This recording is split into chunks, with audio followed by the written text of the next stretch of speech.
क्या आप जानते हैं कि पूरी दुनिया में करीब 10 लाख से भी ऊपर फ्लाइट्स रोज आसमान से एक जगह से दूसरी जगह जाती है। इंडिया में ही रोज 70 से 80 हजार फ्लाइट्स डेली उड़ती हैं। अगर एनालिटिक्स की माने तो हवाई यात्रा दुनिया के सबसे सेफ ट्रांसपोर्टेशन का साधन है, क्योंकि बाकी सभी ट्रांसपोर्टेशन मीडियम जैसे ट्रेन, शिप्स या रोड जैसे मीडियम में हादसे काफी ज्यादा होते हैं और उसमें मरने वालों की संख्या भी ज्यादा होती है। आपके साथ कभी न कभी तो हुआ ही होगा कि आप किसी काम से कहीं जा रहे हो और आपकी गाड़ी का पेट्रोल खत्म हो गया हो। काफी बड़ी प्रॉब्लम है ना? लेकिन सोचो, एक हवाई जहाज आसमान में करीब 41,000 फीट की ऊंचाई पर उड़ रहा है और अचानक से अगर उसका फ्यूल खत्म हो जाए, अब इसके सामने तो आपकी प्रॉब्लम तो कुछ भी नहीं। ऐसा ही कुछ एयर कनाडा फ्लाइट 143 में हुआ। इस घटना से एक दिन पहले ये फ्लाइट टोरंटो से एडमंटन गई, जहां उसे रेगुलर मेंटेनेंस चेकअप करवाना था।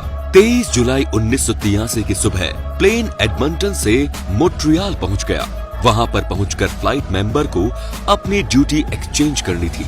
यहीं पर एंट्री होती है इस प्लेन के नए पायलट कैप्टन रॉबर्ट पियर्सन की, जिनके पास करीब 15,000 घंटों का फ्लाइट उड़ाने का एक्सपीरियंस है। एविएशन इंडस्ट्री में अपने एक्सपीरियंस को घंटों में रिकॉर्ड किया जाता है और 15,000 घंटे का एक्सपीरियंस उस वक्त के कुछ चुनिंदा पायलट्स के पास ही था।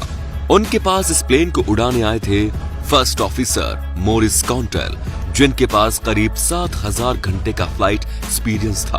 अब आपको यहाँ पर एक बात ध्यान रखनी है, ये वो वक्त था जब कनाडा अपने पुराने मेजरमेंट सिस्टम यानी इंपीरियल यूनिट से नए मैट्रिक सिस्टम में अपग्रेड करना था। इंपीरियल यूनिट और मैट्रिक सिस्टम यूनिट में जर्मन सिस्टम है। जैसे आज दुनिया में ऐसा यूनिट इस्तेमाल यूज की जाती है, वैसे ही उस वक्त इन दोनों मेजरमेंट यूनिट का इस्तेमाल किया जाता था और ये अपग्रेडेशन प्रोसेस ही इस दुर्घटना की सबसे बड़ी वजह थी। प्रॉब्लम ये हुई कि कनाडा एविएशन इंडस्ट्री उस वक्त सभी 767 प्लेन में नया मैट्रिक सिस्टम इस्तेमाल कर रही थी, लेकिन बाकी सभी प्लेन्स में वही पुराना इंपीरियल यूनिट सिस्टम का इस्तेमाल किया जा रहा था। रिफ्यूलिंग टीम को फ्लाइट नंबर 143 में 22,300 किलोग्राम फ्यूल भरने को बोला गया। अब ये फ्लाइट एयर कनाडा 143 भी एक में 767 प्लेन ही था, लेकिन बिल्कुल नया होने की वजह से रिफ्यूल टीम को लगा कि इसमें भी पुराना इंपीरियल यूनिट सिस्टम का इस्तेमाल किया जाना है और ये उन्होंने 22,300 किलोग्राम की जगह उसमें केवल 22,300 पाउंड्स भरे, वो भी जरूरत से करीब आधा ही फ्यूल था। अब फ्लाइट कंट्रोलर ने गलती ये कर दी कि उन्होंने टेक ऑफ से पहले फ्यूल लेवल को बिना चेक किए ही रिफ्यूलिंग टीम को कंफर्मेशन ले लिया और टेक ऑफ कर दिया। अब आसमान में करीब 41,000 फीट की ऊंचाई पर कैप्टन को एक सिग्नल दिखाई देता है, जो ये बताता है कि प्लेन के लेफ्ट इंजन ने काम करना बंद कर दिया है और वो लोग मॉन्ट्रियल से फ्यूल भरकर वापस एडमंटन जा रहे थे। लेकिन जब उन्हें एक इंजन बंद होने की खबर मिली तो वो बीच रास्ते में ही थे। उनके सबके पास एक छोटा एयरपोर्ट था। फ्लाइट कैप्टन ने सोचा कि हम वहां पर इमरजेंसी लैंडिंग कर सकते हैं, लेकिन लेफ्ट इंजन के बंद होने की थोड़ी देर बाद ही राइट इंजन भी बंद हो गया। जब कैप्टन ने इसकी वजह जानने की कोशिश की तो उसके होश उड़ गए। उसने देखा कि जमीन से करीब 41,000 फीट ऊपर हवा में प्लेन का फ्यूल खत्म हो गया है।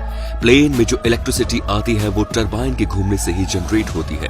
अब प्लेन के दोनों टरबाइन सिर्फ और सिर्फ हवा से घूम रहे थे, इसलिए वो इतनी तेजी से घूम नहीं पा रहे थे कि वो पूरे प्लेन को इलेक्ट्रिसिटी दे पाएं। इसीलिए कॉकपिट में बहुत ही कम इलेक्ट्रिसिटी मौजूद थी और इस वजह से बहुत सारे इंस्ट्रूमेंट भी बंद हो गए थे। कैप्टन पियर्सन और उनके फर्स्ट ऑफिसर को मिलकर जल्दी ही डिसाइड करना था कि अब आगे क्या करना है, क्योंकि पैसेंजर की जिंदगी अब उन दोनों के हाथों में थी। उनके पास फ्यूल नहीं था, उनके दोनों इंजन बंद हो चुके थे। लाइट न होने की वजह से वहां के काफी इंस्ट्रूमेंट भी बंद पड़ गए थे, केवल कुछ ही एनालॉग इंस्ट्रूमेंट ही काम कर रहे थे। अब उन्होंने सबसे पहले 767 प्लेन का इमरजेंसी गाइड मैनुअल खोला और ये देखना शुरू किया कि दोनों इंजन के बंद हो जाने पर उन्हें क्या करना चाहिए।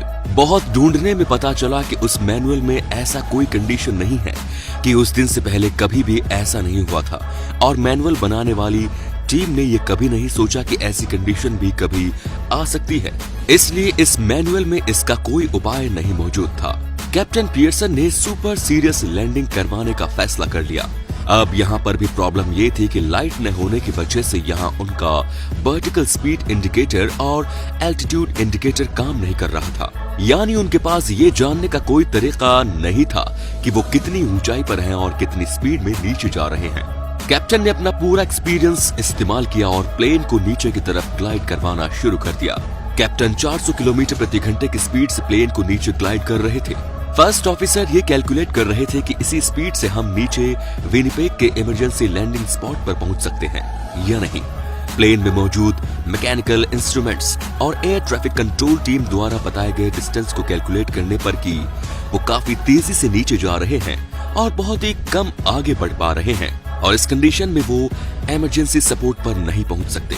तभी उनके फर्स्ट ऑफिसर को उनके पुराने एयरबेस गिमले की याद आई जो वहीं पास में मौजूद था। कैप्टन पियर्सन और एयरक्राफ्ट कंट्रोल ने कैलकुलेट किया कि शायद वो वहां तक पहुंच सकते हैं, लेकिन उनमें से भी किसी को ये बात पता नहीं थी कि उस बेस को अब वहां से हटाकर अब वहां रेस ट्रैक बना दिया गया है।